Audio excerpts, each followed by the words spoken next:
Hello everyone, welcome back to MAC1105. So in this video, I would like to discuss more about function. We will see what is happening if we can combine more than one function together. What would be the domain if we combine two or three different functions together. Um, Other than that, we also to go through some characteristic of function. The function increasing, decreasing, or even odd. Okay, so let's get started. So again, I'm going to put the topic today to be function also. Okay, but could be function part 2. Okay, last time is part 1.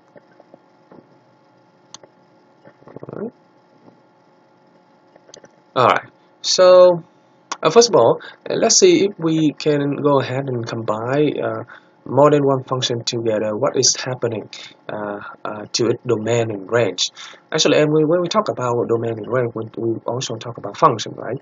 And when we combine the function together, we can create another type of function we call piecewise function.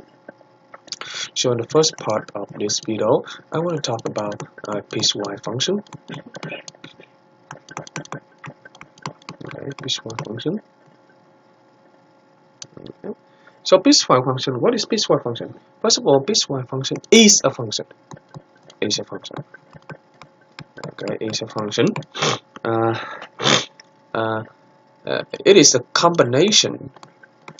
A combination of more than one function. More than one. Okay, defined on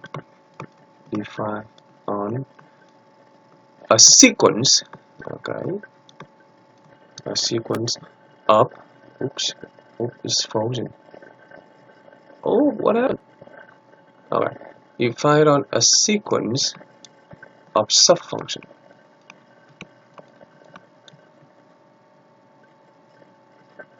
Subfunction. All right. So how we understand the definition here? First of all, it's a function because after we combine more than one function together, it gives us another function. But this function must be defined on the domain of the subfunction. Oh, it's kind of hard to understand this statement, right? So because you can say that a sequence or a list, because a sequence of function is like a list of function, and each function has its own domain. So the piecewise function must be defined on each domain of each those function. Okay.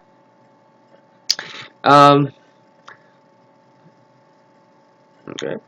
I'm sorry. It's defined on a sequence of subdomain. I'm sorry, this is a subdomain. Subdomain. Okay. Subdomain. Oops, what happened? I'm sorry. Subdomain. Okay. All right. And I want to add a little bit more. Each function in the piecewise function. Each function inside piecewise function. Okay. Is called subfunction. Alright, now I'm going to give you the example, you know right away what's going on, because you know there's so many new terminology, maybe you're not familiar to that. So let me give you an example. So let me create a piecewise function for you. Now given I give you two functions like this. F1x is equal to what is equal to negative x plus 2 square, right? Okay, this is a quadratic function, and this function is I know that the domain will be from negative infinity to positive infinity. Okay, Okay, and let me give you another one. f2x is an absolute function. Okay, and we know, I also know the domain of this one is negative infinity to positive infinity. So given these two function here, okay, now I can create a piecewise function. A piecewise function is a combination of these two sub-functions. So negative x plus 2 square and absolute x minus 2. Okay, and each of them I'm gonna put a restriction on. So if x less than negative 3 and this one is greater than equal to 3. Okay, so each of them over here, so I'm gonna circle them maybe in blue color. Okay, this one right here and this one right here I call the subdomain. Okay, subdomain. Okay, so this one is a subfunction. Okay, this is a subfunction. This one right here is a subfunction, right? So this is subfunction. Alright, I'm gonna put over here this is subfunction and subfunction. So I combine two subfunctions together to obtain a piecewise function, and the piecewise function over here defined on these two subdomain. Okay, if it is outside the subdomain here, then the piecewise function over here is not defined. Okay, so this one is piecewise function. Alright, you can combine more than two if you want to. For example, something like this. So that's example number 1. How about example number 2 like this? So I create a piecewise function that has 3 subfunctions. The first subfunction is x squared. The second one is 4, and this is a constant function. And the last one is a linear function. Okay, and I put the subdomain on. Or as I can say, this is restriction. It's less than negative 2. This is between negative 2 and 3, and this is greater than 3. There you go. So I have 3 subdomain and I have 3 subfunctions. Here you go. That's what I have. This is called piecewise function. So this is a piecewise function, another piecewise function. Okay. So how we gonna graph this? How we graph this piecewise function? Well, we're gonna grab each of the subfunction here, then we apply the subdomain also. So this one we call subdomain, or in general we can call that restriction. Okay, restriction. Okay. So how we gonna graph it? All right, let's graph it. Okay, let's graph it. Okay, so let's see, we're gonna grab this one. Okay, so first one, this one is we can grab it by plugging the point value. Okay, so this is x plus 2, this quadratic function. Okay, and okay, so it's gonna be something like this. It's quadratic, and this is I'm gonna do graphing really quick. Okay, sketch. So I'm gonna plug in the point. I assume that you guys know how to plug in the point. So this is x plus 2, negative x plus 2 square. So usually, so it's gonna be so when x equal negative 2, right? When x equal to negative 2 is, so you're gonna start right over here, huh? Oh, see. Okay, so you're gonna start right over here at negative 2. You know what? I'm gonna use different color here. I think I'm gonna use the green one. So you start at negative 2, huh? Okay, when x equal to negative 2, f1x equal to 0. All right. When x equal to when x equal to 0, then give you negative 4, right? Give you negative 4. Right, so 0, negative 4. There you go. So you mirror them over here. There you go. So you're gonna have a curve, a parabolic curve, something like this. There you go. All right, something like that. Okay. All right. So this is the parabola representing for this one, for this subfunction here. However, this is not we have not applied the restriction yet. So we gotta apply the restriction over here. The restriction, the subdomain is less than -3, less than -3. It means that you see that the green part over here you don't want it. Okay, the green part right over here, because this less than -3. So the green part here you don't want it. So you're gonna throw away the green part right here. Okay. Throw away the green part right there. There you go. You don't want it. Okay. You throw away that green part right there. Okay. So all you have left is all you have left. Alright. Let me erase all of this.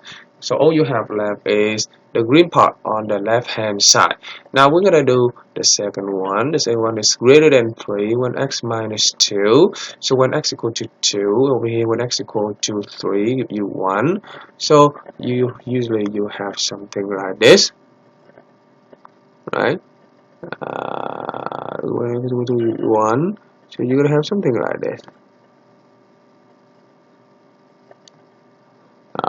Okay, kind of hard to you know what, it's kind of hard. Here you go.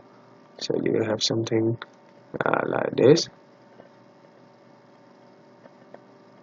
Okay, and you also have the other side. However, they want what? They want is greater than 3. Greater than 3. It means that over here, or right here, we don't want it. So right here, we're gonna go ahead and erase that. There you go. Go ahead and erase it. There you go. So we don't want this part right here. We just want greater than 3. Okay. There you go. We don't want this either. Here you go. So our graph will be from here. Oops. Our graph will be from here, greater than 3, and up. There you go. We don't need the left hand side. Usually the absolute function has a V shape, so we're supposed to have the left branch also, but because we want is greater than 3 only. Okay, so we don't want less than 3, because that's what they want. Okay. Okay, and over here this less than -3. Oh, I'm sorry. So less than -3, it means we want over here. I'm sorry. So we gotta erase this. Oop. We don't want this either. All right. So over here, so we're gonna have an open circle right here, because we want is less than -3. Okay, so right here at -3. So we have two different pieces. Okay. That's how you grab the piecewise function. Now let's do for the second example here. Let's see what happened. Let me put the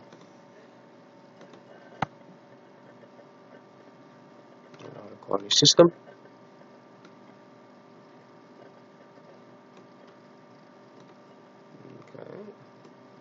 Okay. Now let's do for this one. Okay. Let's do for this one. So first of all, this is we want it less than -2, and this is quadratic. Okay, so this is quadratic, and x less than, when x equal to, give you 4, right? So it must be less than -2. So less than -2 right here. When x equal 3, give you 9. So must be over here, and it must be the open circle, right?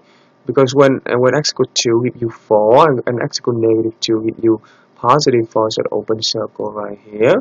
But when x equal to 3, when x equal to -3, want to give you 9, right? So it's gonna be something over here. Alright, here you go. It's a curve, okay? It's a parabolic curve. it's not a straight line. It's a curve. Okay, it's a curve. All right. And now when between -2 and 3, between -2 and 3 we have x equals 4. So we're gonna have something like this. Alright, something like this before, right? So it will be from here to here. We want to include it here also, and we want to include uh, -2 also. Okay, so it means over here is still a dot sign. Alright. Usually a reasonable one for this is an open circle, but because we include over here, so this is mean, this is a dot sign also. Okay. And now greater than 3, so over here we use a rise over run. So raise 4 3 rise over run 4 3. So it's gonna be something like this, greater than 3. So we're gonna have something like this. There you go. There you go. Alright. This is rise over run methods. 4 going up, 4 going to the right, going up, 4 going to the right. Here you go, greater than 3. Usually it must be open circle, but because this is we included 2, so it must be a dot, a closed dot right here. Here you go. See? It's very easy. So the general strategy of doing piecewise function sketches, so we're gonna just go ahead and sketch as usual. Then after you sketch it, each of the subfunction, you just apply the restriction. You apply the subdomain into that. Then you got the function, the piecewise function. Okay. All right. Okay. So before I start the second part of the video, the second part of the lecture of this video, I want to do a quick recall on the sketch of a quadratic function and the sketch of cubic function. You know, last time in the first video when we talk about function, when I introduce function, I give you a bunch of sketch of basic function, right? And we know that for quadratic function, the sketch will be something like this, right? You know, this is going to be something like this. This is quadratic function, and for cubic function, the sketch will be something like this. Okay, sketch will be something like this. Okay, these two functions here, they have a very special characteristic. This function here, you see the sketch in here. They kind of symmetric about what? They kind of symmetric about the symmetric about the y-axis, right? It's symmetric about the y-axis, and over here, okay, and over here it is symmetric about the origin. You see if you pick one point over here and you mirror about the origin, you can get another point here, right? Here you go. See that?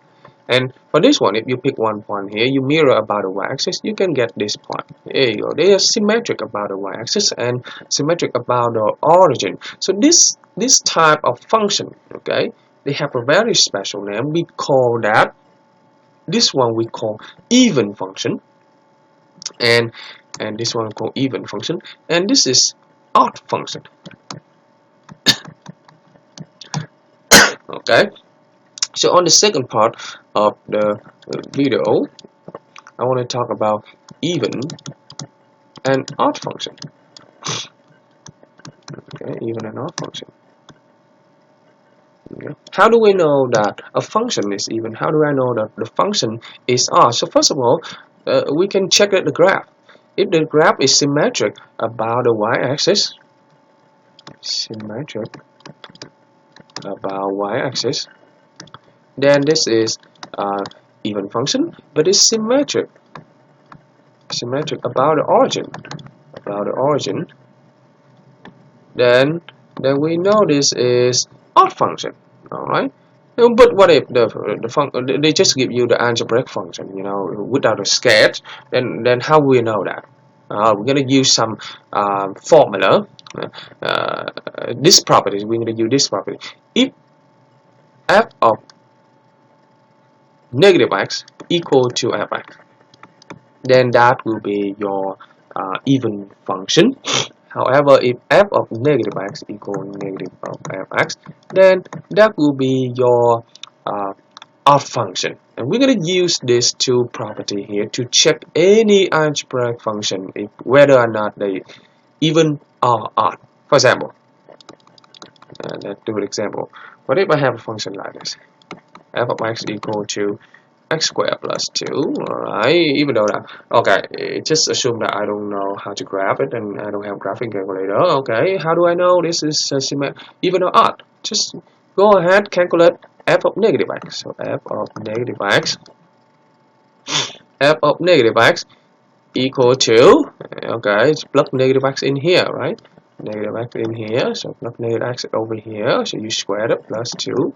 Negative x squared is x squared plus 2. Alright, so you see that if you plug negative x here and it turned out to be the original one, then this is even function. It's even. Okay. Now, what if I also, example 2, I also give you another function like this, and let's see how about this one, x to the third minus x, and let's see if the even are. Okay, let's the same thing. You're gonna plug negative x in, so if negative x, so negative x raised to the third minus negative x, right? Plug it in. So negative x to the third, negative x to the third. This give you plus x. Okay, now you're gonna go ahead and factor that minus out, and you see that it turned out to be minus of the original one, right? Minus of the original one. So that's why this is our function. There you go. Make it see it. That's simple. All right? Nothing hard. All right. So that is how that's how you can check it. Function is even or odd. Now I can give you something harder. Okay. Let's see we can do that or not. Okay. And we know that the function here is even or odd. All right. Let's see. Okay, so what if I have a function like this? Have a fraction like this, 2x to the third, okay, plus x, and over here I put the absolute of x, okay, and this is minus 2. Okay, let's check if this is even or odd function. Okay, the same thing. We're gonna evaluate f of negative x. So plug f of negative x, plug it in. 2 negative x to the third plus negative x, right? I'm gonna go ahead and replace x with negative x. Alright, minus 2. Here you go. Let's see. Negative x to the third is negative 2x to the third. Plus times minus is minus. So over absolute of negative x is absolute of x. Minus 2. Okay, so if I go ahead and factor the minus out, so you have minus 2x to the third plus x, right, over negative x minus 2. You see that it gives you minus of the original. It gives you minus of the original. So it means that this is f of negative equal to minus of fx. So this is odd function. Alright. How about this one? Example number 4. I have f of x, and let's make a, let's see.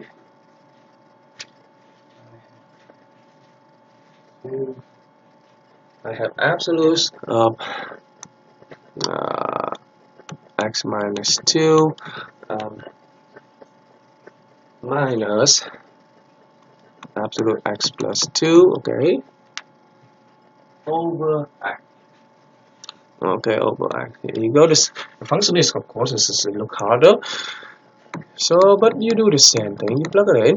Alright, so negative x minus 2 minus negative x plus 2 over negative x, huh?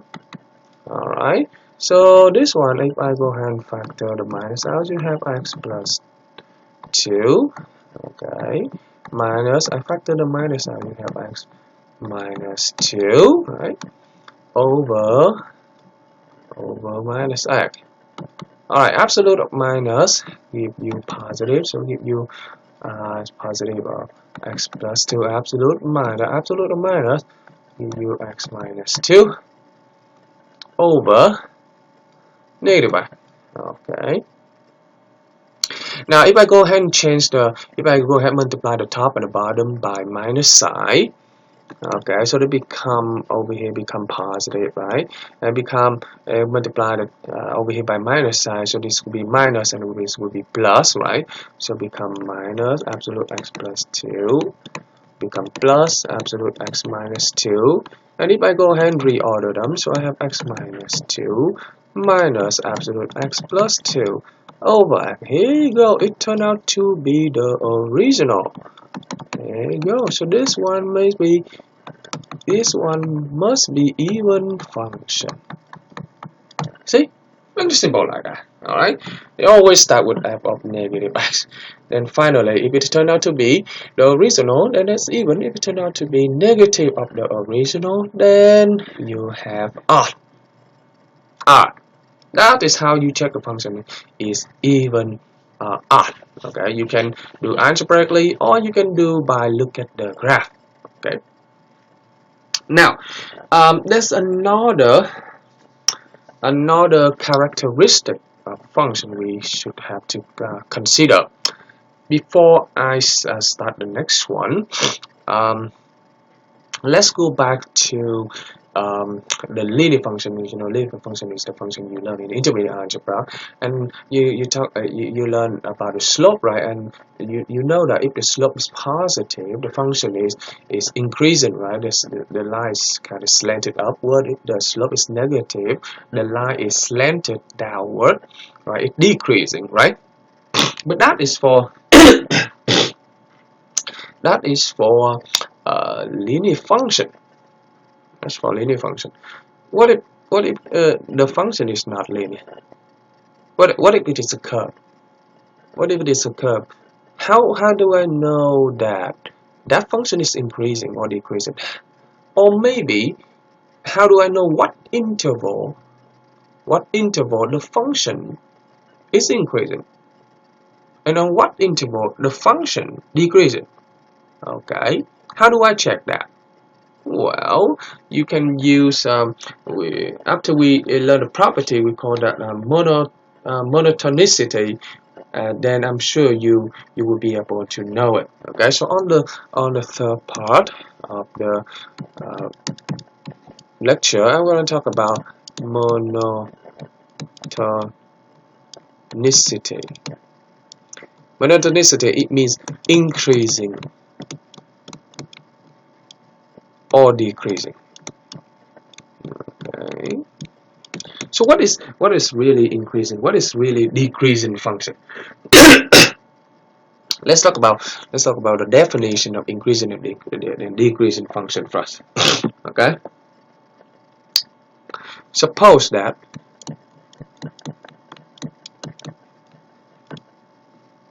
I is an interval contained within the domain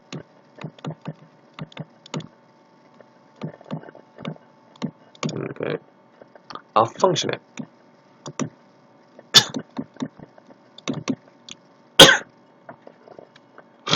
Okay. F is increasing on I if f of x1 less than f of x2 for x1 less than x2. Alright. Now let's try to understand this statement by observing this graph right here. So I have the graph like this. It's not a good graph. Let me try to. There you go. And I'm gonna make a curve like this. Okay. There you go. And this is y, and this is x. And over here I know that over here I put x1 right here, and over here I put x2. You see that x1 less than x2, right? Because x2 is to the right of x1. And now, I'm gonna rewrite it. Yeah. Okay. F of x1 or f of x2 is this one. This is f of x2, and this is f of x1. You see that f of x1 is less than f of x2, right? F of x1 is less than f of x2. For x1 less than x2, then you see that f will be increasing. Alright, f will be increasing. You see that? F will be increasing. So it will be increasing right here. There you go. This is moving up. You see that? It's moving up. Okay, it's moving up. Alright. How about this statement? If f is decreasing on I, if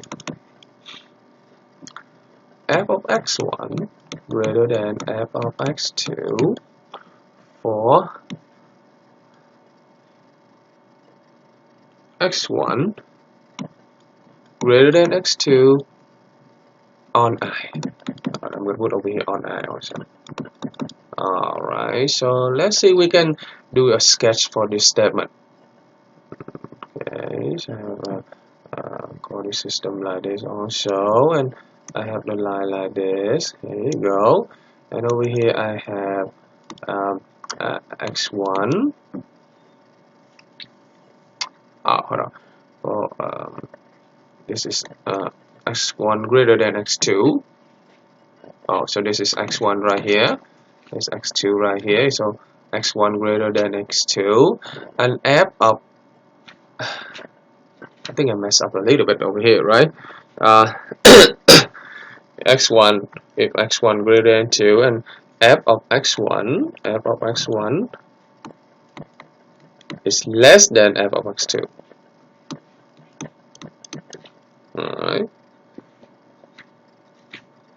I was saying less than, so this must be less than. Alright, f of x1 less than f of x2, then we know that the function will be decreasing. There you go, it will be decreasing. There you go. Alright, see that? Kind of very straightforward. Okay. So that is the definition of increasing and decreasing. However, you don't need to know this definition in order to know the function is increasing or decreasing. But before I jump into the example, I want to put a remark over here. This remark, I'm going to use different color. And this remark is very important. Okay, put a remark here. Okay, very important.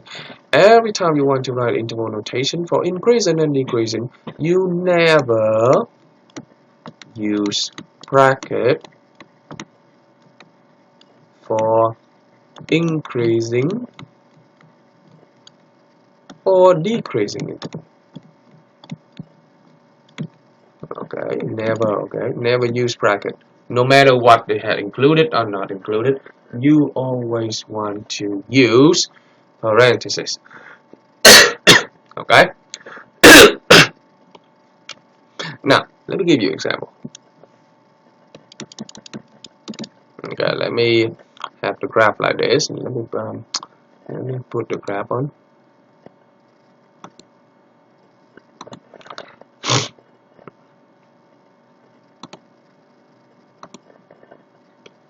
Okay.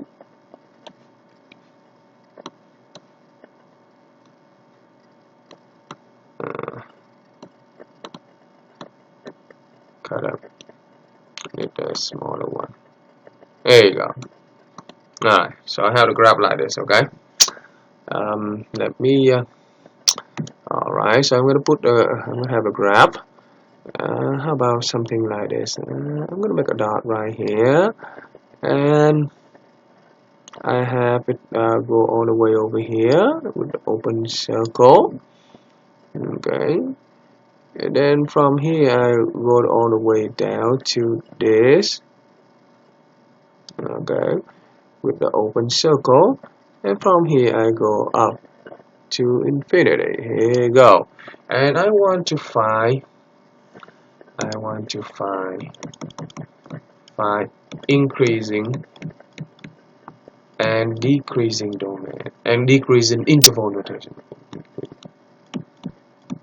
Increasing and decreasing interval of this graph. Okay.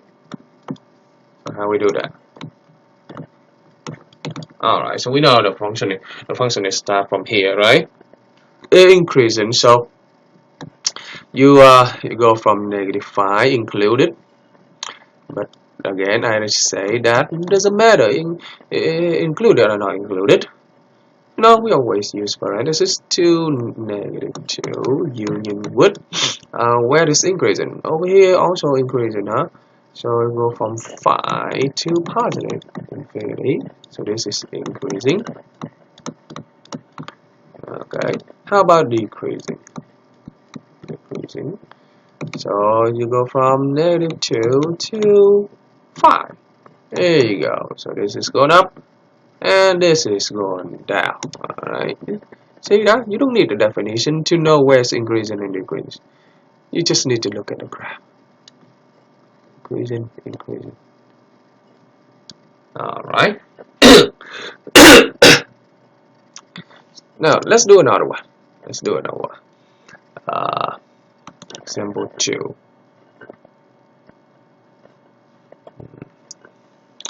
Example 2. Again, I'm gonna export the coordinate system.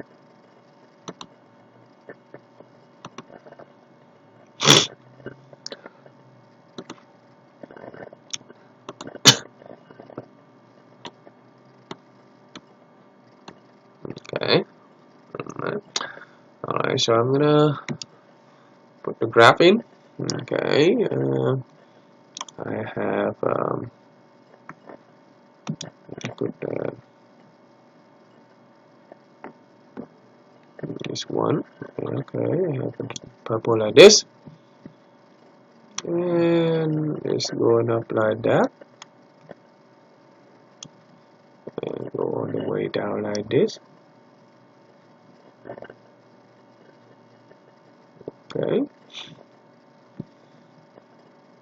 Okay, and from here go down like that. There you go.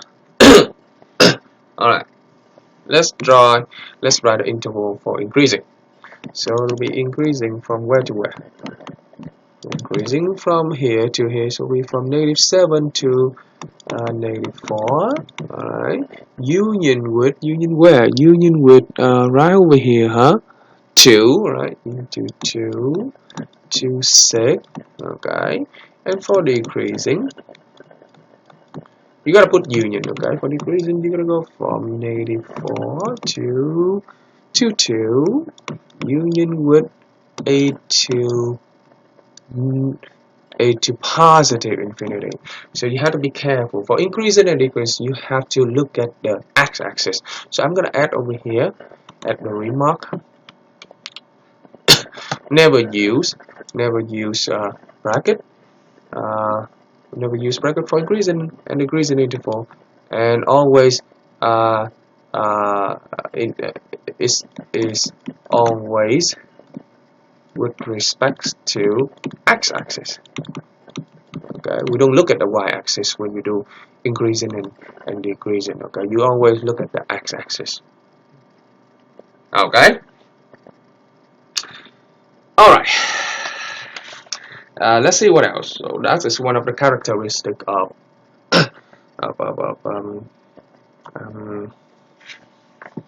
a function. Okay. Now,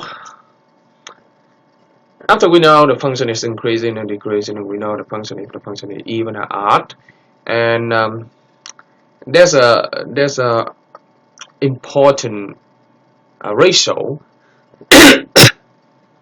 It's an important ratio. I call that what what's that called? I just suddenly forgot. Um, let me see here. Um,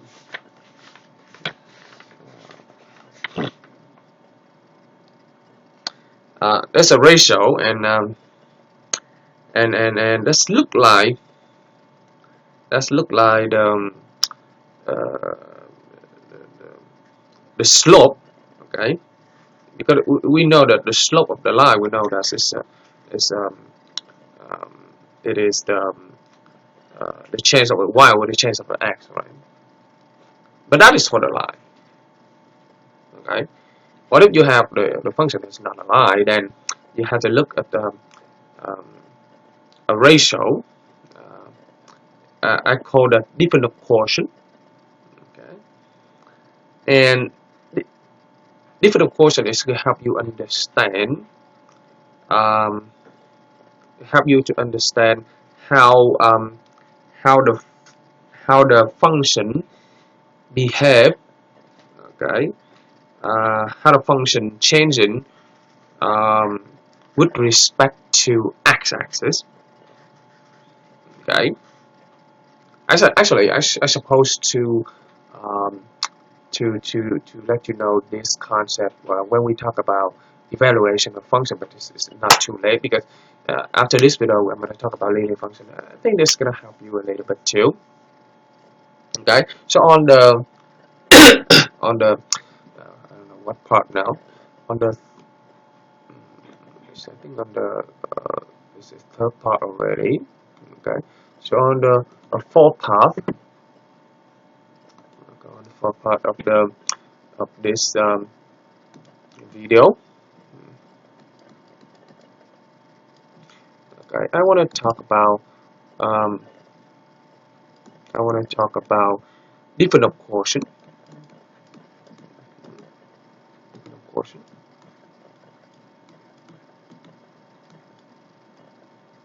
Okay. So what is different of quotient? The different quotient is a ratio between the difference between fx plus h and fx.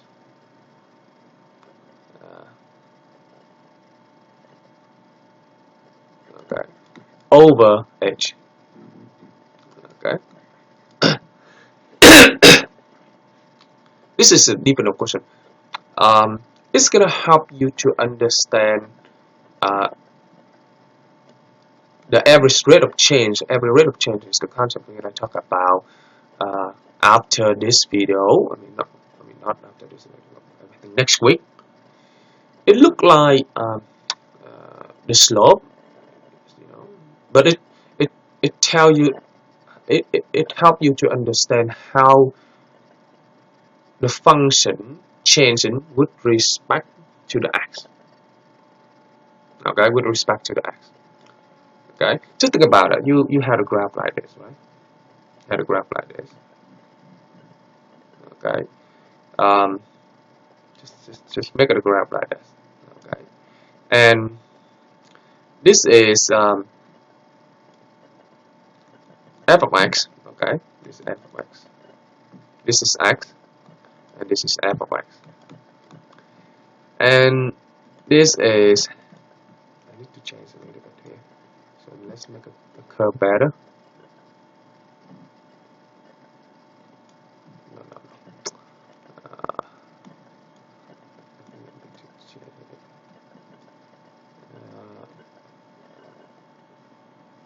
There you go. And this is h. This distance is h. So over here, the value here will be x plus h, right? And over here will be f of x plus h. Okay. So you see that originally we start from here and we go up to here by the h distance, right? So the y value will change correspondingly to that. The function will be changed, will behave a little bit different correspondingly to the change with respect to x here. Okay. Why we have to learn this? To help you to understand better the average rate of change later. Average rate of change is considered as the slope of a function that is not linear. Okay, so let me give you something like this. I give you the function f of x equal to x squared minus 1, for example, and I want you to find the difference of quotient. Find difference of quotient. Okay, so this is not multiply. This must be difference. Okay, it's very simple. Nothing hard. Okay. Okay. So what you have to do, we're gonna calculate f of x plus h. F of x plus h will be plug x plus h into the function. So we have x plus h squared minus 1, right? Okay. F of x you already have. F of x is the original function. So you just need to set up the ratio. So you have x plus h squared minus 1 minus the original function. Make sure you put in parentheses over h. Okay. Now you go ahead and expand them out. So you have x squared plus 2xh plus x squared minus 1 minus x squared plus 1 over h. There you go. And you cancel this. You cancel this. So what you have left is 2xh over h. You cancel the h. So what you have left is 2x. Okay. And you do the same for you do the same for any other function too. Okay, you're gonna do the same thing. You know, so in order to do well for different exposures, all you have to be good at is expansion and combining like terms. So this is a very easy concept, but it's really helpful because later on you're gonna use that to understand better the average rate of change. Okay. So I think I'm gonna stop the video right over here, and I'll be seeing you in the next video when we talk more about linear function. Okay, I'll see you next time. Bye.